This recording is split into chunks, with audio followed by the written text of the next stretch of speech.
ಭ್ರಷ್ಟಾಚಾರ ಬರೀ ಅವರೇ ಮಾಡ್ಯಾರ್ತದ ಹೇಳುವಲ್ಲ. ವಿಜೇಂದ್ರ ಏನೇನೋ ಕರೋನಾದಾಗ ಎಟ್ಟು ಮಾಡ್ಯಾರ ಅದನ್ನು ತೆಗಿಲಿ ಹೊರಗೆ. ಭ್ರಷ್ಟಾಚಾರ ಮಾಡಿದವರೇ ಭ್ರಷ್ಟಾಚಾರ ವಿರುದ್ಧ ಹೋರಾಟ ಮಾಡಿದ್ರೆ ಅದಕ್ಕೇನೂ ಮಹತ್ವ ಇಲ್ಲ. ಮತ್ತು ಯಡಿಯೂರಪ್ಪನವ್ರಿಗೆ ಇಳಿಸ್ಲಕ್ಕೆ ಕಾರಣ ಯಾರು? ವಿಜೇಂದ್ರ. ಯಾವುದಕ್ಕೆ ಬಂದರೆ ಭ್ರಷ್ಟಾಚಾರ ಮಾಡಿದರು. ವಿಜೇಂದ್ರ ಎಲ್ಲ ಹಸ್ತಕ್ಷೇಪ ಮಾಡ್ಯಾನ. ನಿನ್ನೆ ಡಿ ಕೆ ಶಿವಕುಮಾರ್ ಸ್ವಾಮಿ ಏನು ಡಿ ಕೆ ಶಿವಕುಮಾರ್ ಏಕವಚನದ ಗಂಡಸ್ಥಾನ ಬಂಡಸ್ಥಾನ ಮಾತಾಡ್ಯಾನ. ಇವೆಲ್ಲ ಸುಮ್ಮನೆ ನಾಟಕೀಯ. ನೀವು ನನಗೆ ಬೈರಿ ಸರ, ನೀವು ಬೈಲಾರ್ದನ್ನು ನಾವು ಅಡ್ಜಸ್ಟ್ಮೆಂಟ್ ಅಂತೇಳಿ ಗೊತ್ತಾಗ್ಬಿಡ್ತದೆ. ಅದಕ್ಕೆ ಅವನು ಬಾಯಿಗೆ ಬಂದಂಗೆ ಬೈತಾರೆ. ಅವ್ರು ದೊಡ್ಡವರು ಹಿರಿಯರು, ನಾ ಏನೂ ಅವ್ರ ಬಗ್ಗೆ ಮಾತಾಡೋದಿಲ್ಲ ಇವ್ರು ಹೇಳೋದು. Adjustment D K Shivakumar Vijayendra ಇದ್ದಿದ್ದು ಎಷ್ಟು ಸತ್ಯದ ಅಷ್ಟು ಸತ್ಯನೇ ಐತಿ, ಅದರಲ್ಲಿ ಏನೂ ವ್ಯತ್ಯಾಸ ಇಲ್ಲ. ಸುಮ್ಮನೆ ನಾಟಕೀಯ ಇದು ಐತಿ. ತನಿಖೆ ಎಲ್ಲ ಆಗಬೇಕು. ಸಿದ್ದರಾಮಯ್ಯನವ್ರಿಗೂ ತಾಕತ್ತು ದಮ್ಮಿದ್ರೆ ಕರೋನಾದಾಗ ಎಷ್ಟು ಅವ್ಯವಹಾರ ಆಗಿದೆ ವರದಿ ಇದೆ. ಎಚ್ ಕೆ ಪಾಟೀಲ್ರು, ರಾಮಲಿಂಗಾರೆಡ್ಡಿಯವರು ವರದಿ ಕೊಟ್ಟಾರೆ. ಎಷ್ಟು ಬಡವರ ರೊಕ್ಕ ತಿಂದಾರ, ಮಾಸ್ಕ್ದಾಗ ಎಷ್ಟು ತಿಂದಾರೆ ಎಲ್ಲನೂ ತನಿಖೆ ಆಗಿ.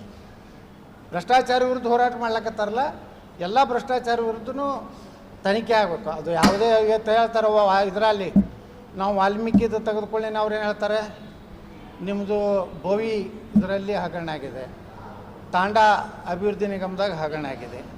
ತೆಗೀರಪ್ಪ. ಹಂಗಾದ್ರೆ ಎಲ್ಲರದು ತುಡುಗುರದು ಎಲ್ಲರದು ಹೊರಗೆ ಬರಲಿ. ಸುಮ್ಮನೆ ಏನಾಗ್ಬಿಟ್ಟದಂದ್ರೆ ಇವರು ಭ್ರಷ್ಟರು ಅವರು ಭ್ರಷ್ಟರು ಇಬ್ಬರು ಕೂಡಿ ನಾಟಕ ಮಾಡ್ಕೊಟ್ಟು ಹೋಗೋದು ಬೇಡ. ನಾ ಹೈಕಮಾಂಡಕ್ಕೂ ಹೇಳ್ತೇನೆ, ಇಂಥ ಭ್ರಷ್ಟ ಕುಟುಂಬವನ್ನು BJP ಅಧ್ಯಕ್ಷರಾಗಿ ಮುಂದುವರಿಸಬೇಕಾ? ಹಾಗಾದರೆ ನರೇಂದ್ರ ಮೋದಿಯವರು ಇವತ್ತೇನು ದೇಶದ ಜನರಿಗೆ ಏನು ಹೇಳ್ತಾರೆ, ವಂಶವಾದ ಭ್ರಷ್ಟಾಚಾರ ನಾವು ಒಪ್ಪುವುದಿಲ್ಲ ಅಂತ ಹೇಳ್ತಾರೆ. ಅದಕ್ಕೆ ಭ್ರಷ್ಟಾಚಾರನೇ ಯಾರು ವಿಜೇಂದ್ರ ಅದಾನೆ. ವಿಜೇಂದ್ರ ಭ್ರಷ್ಟಾಚಾರ ಹೊರಗೆ ಹಾಕಲಿ. ಸಿದ್ದರಾಮಯ್ಯಗೆ ದಮ್ಮು ತಾಕತ್ತು ಡಿ ಕೆ ಶಿವಕುಮಾರ್ಗಿದ್ರೆ ಸುಮ್ಮನೆ ನನ್ನ ಮುಂದೆ ಡಿ ಕೆ ಶಿವಕುಮಾರ್ ಬಳಿ ಇಟ್ಟು ಫೈಲನ್ನು ವಿಜೇಂದ್ರ ಸಹಿ ಮಾಡಿಸ್ಕೋತ ನಾವು ಧರಣಿ ಕೂತೀವಿ ಬಾಯಿ ಒಳಗೆ. ಒಬ್ಬ ರಾಜ್ಯಾಧ್ಯಕ್ಷ ಅದಾವ, ಧರಣಿ ಕೂತಾಗ ವಿರೋಧ ಪಕ್ಷದ ನಾವೇನಿದ್ದೀವಿ ಅದ್ರಾಗ ರಾಜ್ಯಾಧ್ಯಕ್ಷ ಪ್ರತಿಪಕ್ಷದ ನಾಯಕ ಎಂದೂ ಆಡಳಿತ ಇದ್ರ ಕಡೆ ಹೋಗಬಾರ್ದು. ಧರಣಿ ಇದ್ದಾಗ ಯಾರೇ ಶಾಸಕರು ಏನಿರ್ತಾರೆ ಪಾಪ ನಿಂತಿರ್ತಾರೆ, ಇವ್ರು ಹೋಗಿ ಅಲ್ಲಿ ಅರ್ಧ ತಾಸುಗಟ್ಟಲೆ ಡಿ ಕೆ ಶಿವಕುಮಾರ್ ಹಲ್ಟಿ ಹೊಡಿತಾರೆ. ಅವ್ನು ತಕ್ಷಣ ಮಂಜೂರಿಸಿದೆ ಅಂಥೇಳಿ ಡಿ ಕೆ ಶಿವಕುಮಾರ್ ಸಹಿ ಮಾಡ್ತಾರೆ. ನಿನ್ನೆ ಎದುರ ಡಿ ಕೆ ಶಿವಕುಮಾರ್ ಹೇಳ್ತಾರೆ, ಇವರಪ್ಪನ ಇದು ಐತಿ, ಇವ್ರು ಅದನ್ನು ತೆಗಿದ್ದೆ ನಿಂದು ಏನೈತಿ ಅವ್ರದ್ದು ಏನೈತಿ ಎಲ್ಲನೂ ತೆಗೀರಿ. ರಾಜ್ಯದ ಜನರು ಕೊಡ್ತಾ ಇಲ್ಲ. ನೀವಿಬ್ಬರು ಭ್ರಷ್ಟರಿದ್ದೀರಿ. ವಿಜೇಂದ್ರನು ಭ್ರಷ್ಟದಾನ, ಡಿ ಕೆ ಶಿವಕುಮಾರ್ ಭ್ರಷ್ಟದ. ನಿಮಗೆಲ್ಲ ಉದ್ಯೋಗದ ಇಬ್ಬರು ಕೂಡಿ ನೀವು ಬಿಸ್ನೆಸ್ಸು ಮಾಡ್ತೀರಿ, ಇಲ್ಲಿ ಎರಡು ರಾಜಕೀಯ ಪಕ್ಷದ ನೇತೃತ್ವ ತೊಗೋತೀರಿ, ಅಧ್ಯಕ್ಷರಾಗಿರಿ. ನಿಮಗೇನು ನೈತಿಕತೆ ಇದೆ? ಯಡಿಯೂರಪ್ಪ ಅಂತರೂ ಖರೆ ನಿಜವಾಗಿ ಯಡಿಯೂರಪ್ಪ ಯಾವುದೇ ಪಕ್ಷದ ವೇದಿಕೆಗೆ ಬರಬಾರ್ದು. ಅವ್ರ ಮ್ಯಾಗ ಗಂಭೀರ ಆರೋಪ ಇದೆ. ಪ್ರಕರಣ ಇವತ್ತು ಕೋರ್ಟ್ ಬಂದಿದೆ. ಇವತ್ತು ಪಾರ್ಟಿ ಹೇಳಬೇಕು, ಈಗ ಯಾವುದೇ ಪಕ್ಷದ ವೇದಿಕೆಗೆ ನೀವು ಬರಬಾರ್ದತ್ತೇಳಿ.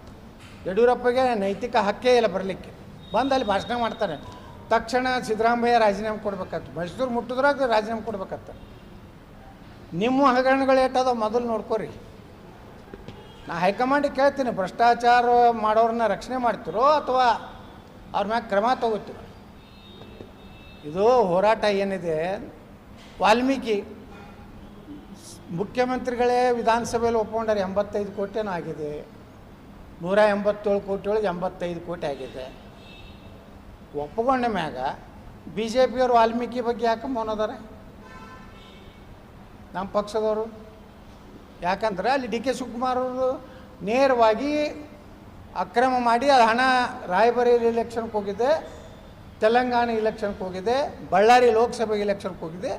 ಪ್ರದೇಶ KPCC ಅಧ್ಯಕ್ಷನ ಮಾತು ಕೇಳಿ ಅದರ ಮಂತ್ರಿ ನಾಗೇಂದ್ರ ಮತ್ತು ಅದರದ ನಿಗಮದ ಅಧ್ಯಕ್ಷ ಇಬ್ಬರು ಕೂಡಿ ಭ್ರಷ್ಟಾಚಾರ ಮಾಡ್ಯಾರ. ಕೇವಲ ನಾಗೇಂದ್ರ ಒಬ್ಬರೇ ಮಾಡಿಲ್ಲ, ನಿಗಮದ ಅಧ್ಯಕ್ಷ ಮಾಡಿಲ್ಲ, MD ಮಾಡ್ಯಾರ. ಎಲ್ಲದರ ಹಿಂದೆ KPCC ಅಧ್ಯಕ್ಷ ಇದ್ದಾರೆ. ರಾಹುಲ್ ಗಾಂಧಿ ಇದು ಡೈರೆಕ್ಷನ್ ಇದೆ, ಅದನ್ನು ಮುಚ್ಚಿಡ್ತಾ ಇದ್ದಾರೆ. ಅದ್ರ ಬಗ್ಗೆ ಇವತ್ತು ವಾಲ್ಮೀಕಿ ಆದಂಥ ದೊಡ್ಡ ಹಗರಣ ಅದು. 187 ಕೋಟಿ ರೂಪಾಯಿ ನಾವು ವಿಧಾನಸಭೆದಾಗ ಹೇಳೀನಿ. ಒಂದು ಕುಟುಂಬಕ್ಕೆ 1 ಲಕ್ಷ ರೂಪಾಯಿ ಕೊಟ್ಟಿದ್ರೆ ಆ ಕುಟುಂಬ ಒಂದು ಉದ್ಯೋಗ ಮಾಡ್ಕೊಂಡು ಜೀವನ ಮಾಡ್ತಿತ್ತು. 18,000 ಕುಟುಂಬಗಳಿಗೆ 1 ಲಕ್ಷ ರೂಪಾಯಿ ಹೋಗ್ತಿತ್ತು. 187 ಕೋಟಿ ಅದನ್ನು ಬಿಡ್ತಾರೆ. ಇದು ಮೈಸೂರು ಹಗರಣ ಅಂತಾರೆ. ಮೈಸೂರು ಹಗರಣದಾಗ ಯಡಿಯೂರಪ್ಪ ಅವ್ರ ತಂಗಿ ಮಕ್ಕಳಿಗೆ ಎಷ್ಟು ಸೈಟ್ ಅಲಾಟ್ಮೆಂಟ್ ಆಗ್ಯಾವ. ಇವರು ಒಬ್ಬ ಶಿಷ್ಯ ಇದ್ದ ರಾಜೀವ್ ಅಂತೇಳಿ, ಅವ ಯಾಕೆ ಕಾಂಗ್ರೆಸ್ಸಿಗೆ ಹೋದ ಲೋಕಸಭೆ ಎಲೆಕ್ಷನ್ದಲ್ಲಿ. ಇವಕ್ಕೆಲ್ಲ ಉತ್ತರ ಹೇಳಿ ಇವರು ಪಾದಯಾತ್ರೆ ನೇತೃತ್ವ ತಗೊಳ್ಳಿ.